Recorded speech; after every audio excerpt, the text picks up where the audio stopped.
안녕하세요 여러분. 오늘 8월 14일 토요일 아침 우리 새로운 피조물 고백기도집 말씀을 함께 나누겠습니다. 오늘은 78페이지에 두 번째 성경 구절 갈라디아서 3장 13절 나누도록 하겠습니다. 그리스도께서 우리를 위하여 저주를 받은 바 되사 우리 율법의 저주에서 우리를 속량하셨으니 기록된 바 나무에 달린 자마다 저주 아래에 있는 자라 하였습니다. 그리스도께서 우리를 위하여 저주를 받은 바 되사 율법의 저주에서 우리를 속량하셨으니 기록된 바 나무에 달린 자마다 저주 아래에 있는 자라 하였습니다. 그리스도께서 우리를 위하여 저주를 받은 바 되사 율법의 저주에서 우리를 속량하셨으니 기록된 바 나무에 달린 자마다 저주 아래에 있는 자라 하였습니다. 아멘. 일단 이 갈라디아 3장 13절에서 그리스도께서 받은 저주와 예수님의 십자가의 의미에 대해서 얘기를 하고 있는데, 이제 기록된 바라고 이제 인용이 된 부분이 있잖아요. 그래서 나무에 달린 자마다 저주 아래에 있는 자라고 하셨다라는 얘기는 신명기 21장 23절 말씀입니다. 신약에서 구약을 인용해서 이제 표현하는 부분들이 꽤 있죠. 그런데 이게 도대체 어디 있는 건지는 사실은 뭐 저희가 찾아내기 쉽지 않습니다. 근데 어떤 성경의 주석이나 이런 거 보면 이제 찾아내는 데가 있으니까 여러분이 참고하시면 또 좋고요. 근데 제가 늘 강조하는 부분은 이 새로운 피조물 고백 기도집의 특성상 이 주제에 맞는 성경 구절을 딱 발췌한 것이고, 그게 틀렸다는 얘기는 아닙니다. 당연히. 그러기 위해서 만든 책이니까 당연히 그렇게 해야죠. 그런데 되도록이면 여러분들이 고백 기도집을 보실 때 외에 다를 때에는 또 제가 이제 한 구절 한 구절을 뭐 시간을 가지고 설명하는 시간이기 때문에 꼭 앞뒤 문맥을 꼭 보시면 더 좋겠다라는 말씀을 꼭 드립니다. 그래서 오늘도 13절 외에 14절까지도 제가 좀 읽어드리겠습니다. 13절부터 14절까지 쭉 읽어드릴게요. 그리스도께서 우리를 위하여 저주를 받은 바 되사 율법의 저주에서 우리를 속량하셨으니 기록된 바 나무에 달린 자마다 저주 아래에 있는 자라 하였습니다. 이는 그리스도 예수 안에서 아브라함의 복이 이방인에게 미치게 하고 또 우리로 하여금 믿음으로 말미암아 성령의 약속을 받게 하려 함이라. 할렐루야. 첫 번째는 오늘 주제에 관한 이야기를 먼저 나누겠습니다. 예수 그리스도께서 우리를 위하여, 이제 우리를 위하여라는 표현은 영어 표현도 그렇고 헬라어 표현도 그렇고 우리를 대신하여라는 표현도 됩니다. 그러니까 영어로는 for라는 것인데요. for라는 전치사를 쓰는데 for는 뭐뭐를 누구를 위해서 혹은 뭐뭐를 대신해서라고도 이제 됩니다. 그렇죠. 누구를 대신한다는 게 그 사람 위해서 하는 거죠. 그래서 우리를 위하여 저주를 받은 것은 우리를 대신하여 저주를 받은 것으로 이제 그런 두 가지 중의적인 의미를 갖습니다. 근데 그래서 번역을 할 때 우리를 위하여 가로 열고 우리를 대신하여 이렇게 성경이 번역되어 있지는 않아요. 그러다 보니까 원래 그 언어에서는 두 가지 세 가지 의미가 다 쓰여야 이제 충분한 이해가 되는데, 이게 한국말 번역을, 그러니까 모든 언어로 번역하면 다 이런 단점들이 생깁니다. 뭐 이게 굉장히 치명적인 오류냐, 뭐 그 정도는 아니지만 그래도 좀 아쉬운 부분이긴 하죠. 그래서 되도록이면 영어 공부 열심히 하시고 영어 성경도 보시고 또 그런 주석이나 또는 뭐 헬라어 성경까지 보시면 좋겠는데, 헬라어 앱 정도는 한번 열어보시면 좋을 것 같아요. 열어봐서 야 이거 도대체 뭔 소리인지 모르겠다 그러면 이제 뭐 됐고요. 요새는 한글화된 헬라어 성경까지 품은 성경들이 좀 있습니다. 이 앱으로 좀 있어요. 그리고 유료인 경우도 있습니다. 너무 무료만 찾지 마시고 돈도 좀 지불하셔서, 제가 뭐 여기 유튜브에 뭐 뒷광고 하거나 뭐 PPL 하는 건 아닙니다만, 좋은 성경이 있으면 또 좀 돈도 좀 쓰시면 좋죠. 성경 팔려고 하는 건 아닙니다. 네. 네. 근데 여기 보면 우리를 위하여 또 우리를 대신하여 저주를 받았다. 예수님이 저주받을 일이 없잖아요. 그렇죠? 근데 저주를 그러니까 저주와 상관없는 분이기 때문에 인류의 모든 저주를 다 받아낼 수 있는 것입니다. 예수님이 그리스도께서 저주를 받은 바 되셔서 왜 그러면 일부러 저주를 받았습니까? 저주는 안 받아도 되는 오직 유일한 분인데 그 목적은 하나죠. 우리를 속량하시기 위해서. 단지 우리를 구출하고 해방하기 위해서가 아닙니다. 탈출시키려고 하는 게 아니죠. 왜냐하면 속량이라는 것은 제 값을 다 치르는 것입니다. 제 값을 다 치르고 되사는 것을 속량이라고 불러요. 그러니까 값을 안 치르고 빼내온 게 아니라 값을 다 치렀습니다. 예수님이 저주를 받은 이유는 우리 저주의 값을 다 치르기 위해서입니다. 그럼 집을 되었습니까? 집을 되었죠. 집을 됐다고 얘기해야죠. 집을 됐으면 또 지불합니까? 아니죠. 돈 냈는데 또 내라고 그러면 그거 화나는 일이죠.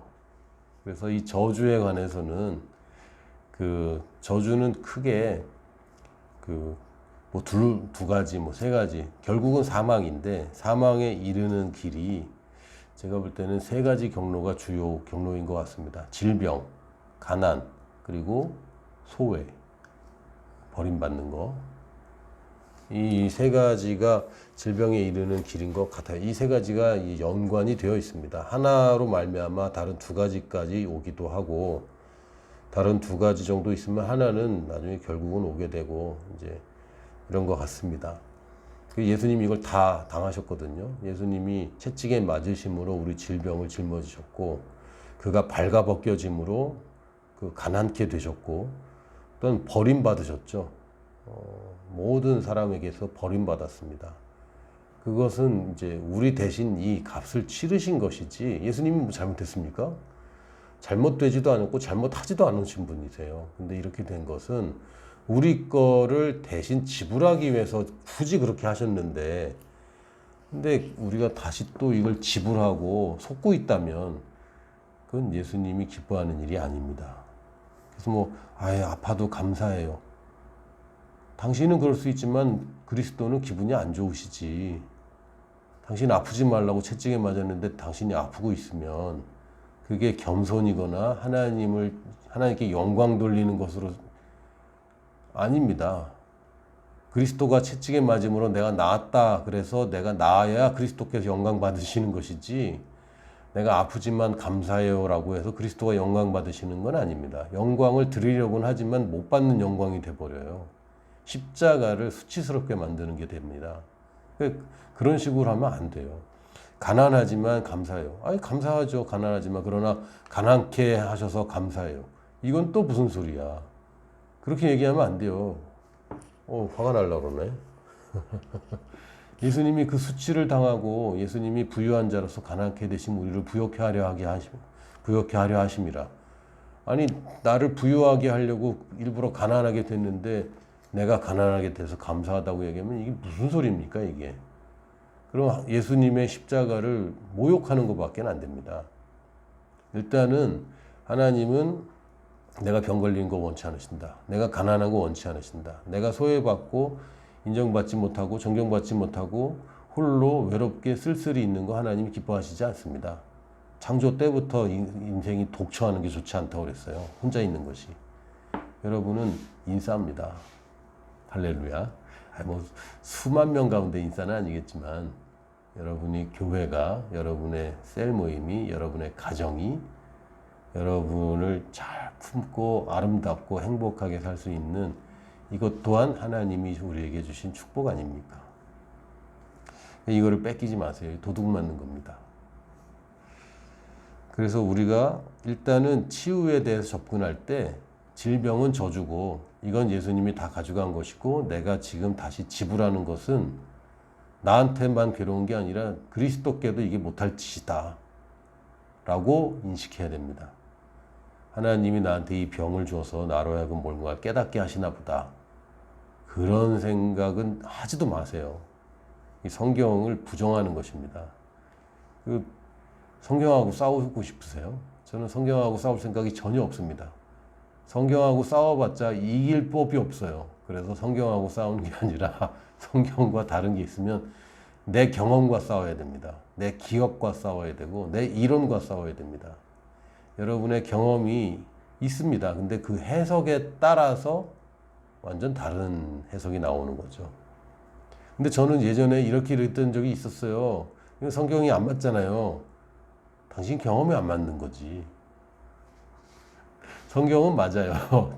내 경험을 내가 뭔가 예외적인 상황이나 뭔가 좀 성경에서 말하고 있는 것이 성경에는 아주 단순하게 얘기하고 있는데 내가 적용하는 데서 다른 기준으로 적용을 하고 있거나 왜곡되어 있는 내 정보가 왜곡되어 있어요. 내가 모든 걸 다 알고 있는 게 아니지 않습니까? 나는 부분적인 정보만 가지고 내 시각 하나밖에 없잖아요.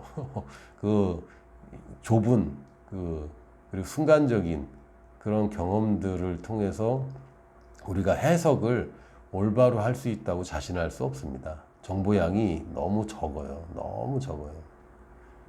그래서 우리도 뭐 건강검진할 때도 뭐 이것저것 건강지표를 검진하는데 건강검진 멀쩡하다고 나오는데 뭐 조금 있다가 암 걸려서 돌아가시는 분들 보잖아요. 정보가 충분하지 않습니다. 사람이. 아무리 과학이 발전한다 해도 모든 정보가 충분하지 않고요. 이 정보량을 극대화하겠다라고 얘기하는 게 이제 빅데이터라는 것입니다. 사람의 뇌가 굉장히 우수한 컴퓨터보다 훨씬 우수하긴 하지만 정보량까지 많을 수는 없어요. 뇌는 우수한데 이 감각기관이 시간과 공간에 제약됩니다. 그렇죠? 여러분 뇌는 지금 컴퓨터보다 훨씬 우수한 종류입니다. 이런 컴퓨터를 아직은 못 만들어요. 근데 뇌가 커지거나 눈이 여러 개가 달릴 수 없는 거죠, 인간은. 그래서 이제 컴퓨터에 그런 인풋 시스템도 엄청나게 늘리고 계산하는 뇌를 크게 만드는 겁니다. 우수한 뇌는 아닌데 더 빠르고 더 큰 뇌들을 자꾸 만드는 거죠. 그게 이제 슈퍼컴퓨터고 그걸 통해서 빅데이터, 데이터를 아주 그냥 지금까지 뭐 100개, 1000개 정도가 아니라 막 1000만 개 또는 수십억 개의 데이터를 이제 고려를 해서 그 정도 정보량이면 정확한 이제 데이터가 나오거든요. 그래서 이제는 슈퍼컴퓨터가 암 진단을 하는 시대가 되고 있습니다. 지금 실제로 하고 있어요. 한국에 있는 몇 개 병원에서 그 IBM에서 만든 왓슨이라는 슈퍼컴퓨터를 이제 도입해서 도용하면 안 되지. 도입해서 암 진단과 큰 질병에 대한 진단을 슈퍼컴퓨터로 이제 하고 있는데 사람들마다 좀 생각이 다른 것 같습니다. 아니 내가 기계한테 내 건강의 그 진단을 맡긴다고? 이건 불안한데? 라고 느끼는 분들이 있고 사람이야말로 실수를 할 수 있지만 쟤는 안 하지. 근데 진단 성공률이 높아요. 이 빅데이터가. 왜요? 정보량이 많으니까. 근데 우리의 과거에 일어났던 일 정보량이 지극히 적습니다. 왜? 목격자가 한 사람이야. 나. 아니 근데 다른 사람도 증언을 판단하는 사람은 딱 한 사람이에요. 나. 한 사람이 개인적인 굉장히 주관적인 걸로 경험들을 해석하고 있거든요. 잘 모른 채. 그래서 어떤 경우에 제가 새가족반에서도 이렇게 가르치거나 또는 다른 집회나 뭐 어떤 티칭하는 자리가 있어도 이렇게 가르치면 제가 가르친 것과 다른 경험들, 근데 이건 저는 이렇게 됐는데요 라고 얘기하는 분들이 굉장히 많습니다. 의외로 꽤 많아요. 특히 그 체험파들이 있거든요. 체험파들. 가장 많은 분야 중에 하나가 그 귀신 역사에 대한 자기 나름대로의 체험과 이론이 있는 분들이 많아요. 근데 이게 하나님의 말씀에 맞춰서 이제 맞춰야 되는데 하나님 말씀과 상관없이 자기 경험이 이론화되어 있어요. 그러면 이제 참 대화가 힘들어집니다. 왜냐면 이건 왜곡되어 있는 정보를 가지고 왜곡된 결론을 내려놓고 하나님의 말씀에서는 이런 의미입니다라고 얘기할 때 이거를 받아들이지 못한다면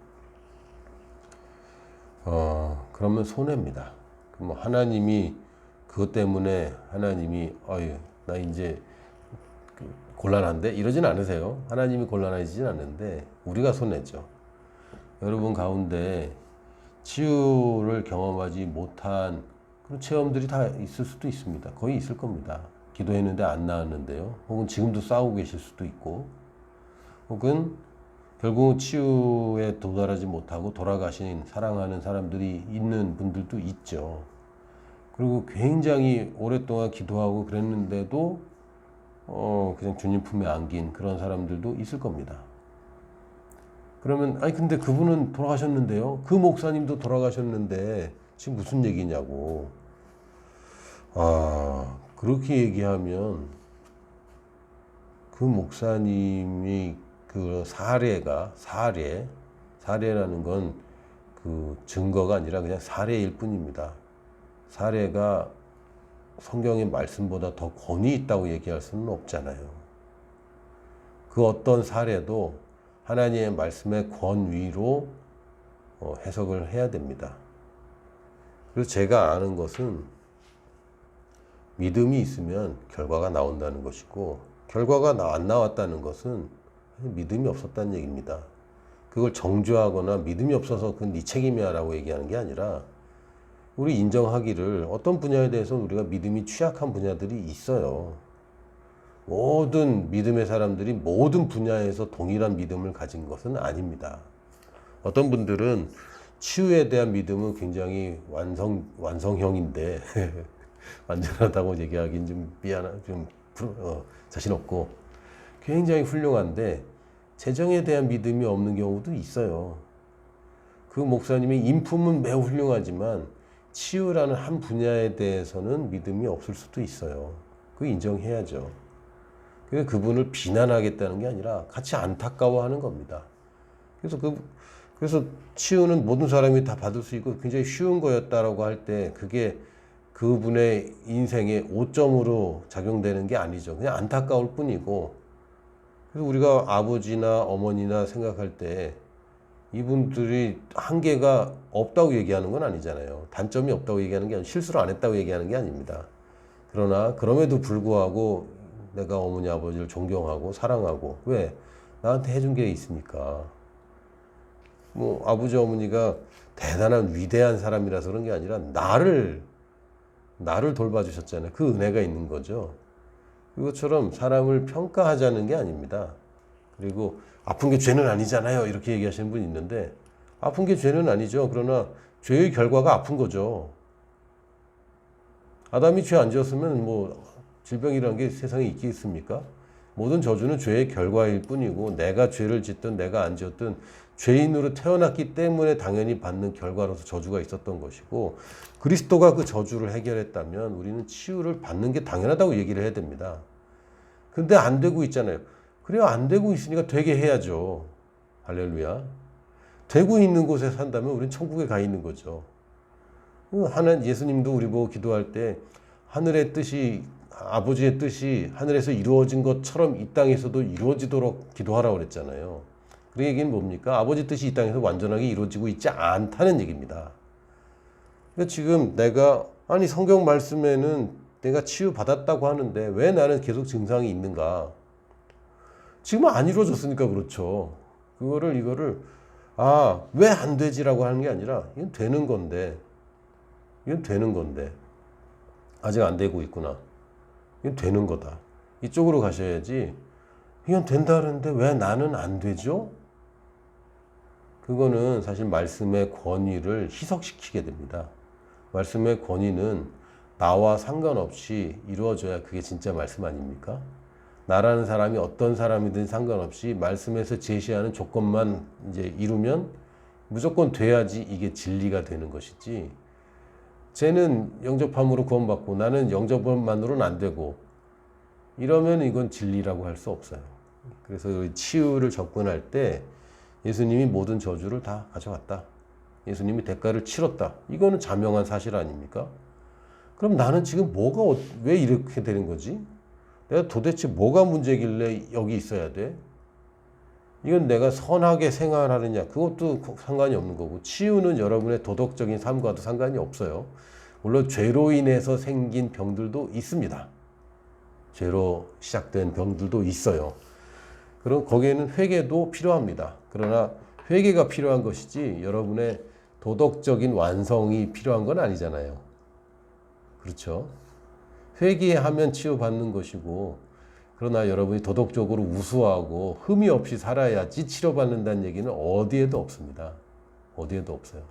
성경 어디에서 치료받는 사람이 선하게 살았고 그렇다고 치료받았다는 얘기가 어디 있습니까? 병들었는데 선하게 사는 동안 30년 후에 이 사람이 선해졌고 그래서 30년 후에 치료받았다 이런 얘기가 어디 있습니까? 그냥 예수님이 일어나라 그러면 일어나는 거고, 그렇죠. 나았다 그러면 나은 거고, 이 사람이 도덕적으로 뭐 어쩌고 율법을 얼마나 지키고 그거랑 상관없던데. 치료는 예수님이 이미 이루신 일이고 내가 믿음으로 그걸 취하는 것인데, 뭔가 지금 안 되고 있다면 안 되고 있는 그 부분만 해결하면 되는 것이지, 하나님의 말씀을 왜곡하려는 노력들은 시도조차 하지 마세요. 나는 왜 하나님 말씀이 이런데 왜 나는 안 되고 있지? 라는 의문이 아니라, 하나님 말씀은 이런데 안 되고 있는 걸 보니 뭐가 지금 내가 부족한 게 있고, 나는 오늘도 이 양동이에 물이 넘칠 때까지 한 바가지 더 붓는 거예요. 결국은 넘칩니다. 할렐루야. 그리고 제가 14절까지 읽은 이유는 치유 자체가 목적이냐? 그렇죠. 아픈 사람한테 치유보다 더 절실한 게 어디 있겠어요. 그러나 예수님이 저주받으신 이유는 치유에서 딱 멈추지 않습니다. 14절에 뭐라 그랬어요? 이는 예수님이 나무에 달린 자로 우리 대신 저주를 받으시고 우리를 속량한 이유는 단지 병자들 치유받고 가난한 사람 부자 되고 외롭고 쓸쓸한 사람 위로받고 거기서 멈추는 게 아닙니다. 이는 그리스도 예수 안에서 아브라함의 복이 이방인에게 미치게 하고. 선교죠. 선교. 그러니까 선교와 우리의 구원과 선교를 자꾸 분리하는데 아닙니다. 태어난 어느 아이도 이 땅에 목적과 의미가 있어요. 너는 실수로 태어났어. 없어요, 그런 건. 사람의 실수로 말미암아 보이지만 하나님께는 실수라는 게 없습니다. 거듭난 사람도 마찬가지. 모든 거듭난 사람은 이 땅에 목적이 있습니다. 모든 그리스도인이 가진 공통된 목적이 뭡니까? 이 아브라함의 복이 이방인에게 미치게 하는 것입니다. 단지 영혼 구원에서 국한하지 않습니다. 이방인에게까지 미치게 하는 게 모든 그리스도인이. 왜요? 예수님이 저주받은 이유가 이거라니까. 예수님이 저주를 나 대신 받았다는 것에 그 혜택을 안 받은 사람이 어디 있어요? 다 받은 거 아닙니까? 근데 그 이유가 뭐냐고? 성경이 뭐라고 얘기합니까? 아브라함의 복이 이방인에게 미치게 하는 게 그 목적이라고 얘기합니다. 또 우리로 하여금 믿음으로 말미암아 성령의 약속을 받게 하려 합니다. 근데 그냥 내 소모되고 선교사로 헌신하게 돼서 나는 탈탈 털리고 다 버려야 되고 고생 직사게 하고 그 얘기하는 게 아니라 이방인에게까지 선교가 완성되는 것이 우리 그리스도인의 모든 그리스도인 한 명도 빠짐없이 모든 민족의 복음이 증언돼야 하는 그 미션에 여러분은 다 동참해야 되는 겁니다. 왜? 예수님이 우리를 속량하신 목적이 이거라니까. 그 중에 치유는 부수적인 것이고요. 당연히 성령님의 약속들이 당연히 있어야 되는 거죠. 그리고 성령의 약속은 또 뭡니까? 성령이 임하시면 너희가 권능을 받고 예루살렘과 유다와 사마리아 땅끝까지 이르러 내 증인이 되리라. 성령이 오신 목적은 제1번이 증인입니다. 할렐루야. 여러분의 치유, 오늘 주제는 치유입니다. 그런데 이 속량과 선교, 속량과 증인됨은 같이 있는 겁니다. 이걸 따로 분리하니까 교회가 이상해져요. 아닙니다. 이 우리의 구원과 선교, 속량과 선교, 하나님의 축복과 증인, 이거는 떼어서 보면 안 돼요. 하나입니다. 그래서 오늘 주제는 치유, 예수님이 저주를 이미 받으셨기 때문에 내가 또 그 저주를 또 지불하고 있다면 그거는 절대로 예수님 기뻐하시는 게 아닙니다. 그것과 동시에 이 새로운 피조물 고백기도 집과는 관계가 없지만 우리가 늘 갖고 있어야 되는 것은 구원, 속량, 축복 이런 개념들과 선교, 증인이 분리되어서는 안 된다는 거, 이게 같이 있다는 것을 꼭 염두에 두시면 좋겠습니다. 오늘 78페이지부터 81페이지까지 함께 고백하고 마치도록 하겠습니다. 치유 고백 기도. 이르시되 너희가 너희 하나님 나 여호와의 말을 들어 순종하고 내가 보기에 의를 행하며 내 계명에 귀를 기울이며 내 모든 규례를 지키면, 그리스도 안에서 이미 성취된 일입니다. 내가 애굽 사람에게 내린 모든 질병 중 하나도 너희에게 내리지 아니하리니 나는 너희를 치료하는 여호와임이라. 그리스도께서 우리를 위하여 저주를 받은 바 되사 율법의 저주에서 우리를 속량하셨으니 기록된 바 나무에 달린 자마다 저주 아래에 있는 자라 하였습니다. 내 영혼아 여호와를 송축하라. 내 속에 있는 것들아 다 그의 거룩한 이름을 송축하라. 내 영혼아 여호와를 송축하며 그의 모든 은택을 잊지 말지어다. 그가 내 모든 죄악을 사하시며 내 모든 병을 고치시며 내 생명을 파멸해서 속량하시고 인자와 긍휼로 관을 씌우시며 좋은 것으로 내 소원을 만족하게 하사 내 청춘을 독수리같이 새롭게 하시는도다. 그가 찔림은 우리의 허물 때문이요 그가 상함은 우리의 죄악 때문이라. 그가 징계를 받음으로 우리는 평화를 누리고 그가 채찍에 맞음으로 우리는 나음을 받았도다. 하나님이 나사렛 예수에게 성령과 능력을 기름 붓듯 하셨음에 그가 두루 다니시며 선한 일을 행하시고 마귀에게 눌린 모든 사람을 고치셨으니 이는 하나님이 함께 하셨습니다. 이는 선지자 이사야를 통하여 하신 말씀에 우리의 연약한 것을 친히 담당하시고 병을 짊어지셨도다 함을 이루려 하심이더라. 친히 나무에 달려 그 몸으로 우리 죄를 담당하셨으니 이는 우리로 죄에 대하여 죽고 의에 대하여 살게 하려 하심이라. 그가 채찍에 맞음으로 너희는 나음을 얻었나니. 주님, 나는 예수 그리스도는 어제나 오늘이나 영원토록 동일하시다는 하나님의 말씀을 믿습니다. 예수님께서는 이 땅에 사시는 동안 두루 다니시며 말씀을 가르치시고 하나님 나라의 복음을 전파하시며 많은 사람들에게 있던 질병을 고치셨습니다. 나는 예수님께서 지금도 동일하심을 믿기 때문에 내가 아플 때 예수님께서 나를 고치기를 원하신다는 것을 압니다. 하나님의 말씀은 나의 생명이며 그 말씀은 내 육체의 치유를 가져옵니다. 말씀 안에 치유의 능력이 있음을 감사합니다. 아버지, 나는 하나님의 말씀을 눈에서 떼지 않을 것입니다. 나는 하나님의 말씀을 내 심령 깊은 곳에 심고 지키겠습니다. 예수님께서 채찍에 맞으심으로 내가 나은 것을 감사드립니다. 나는 보이는 것으로 살지 않고 믿음으로 행합니다. 나는 질병으로 인한 모든 증상을 예수 이름으로 거절합니다. 주님의 이름을 찬양합니다.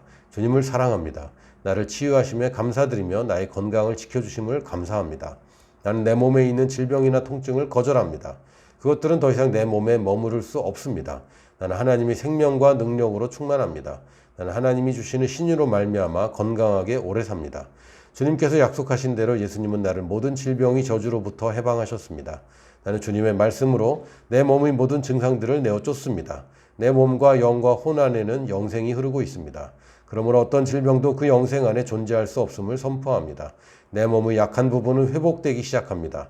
예수님은 채찍에 맞으셨고 나는 그것을 믿음으로 치유받습니다. 할렐루야. 우리는 치유를 받습니다.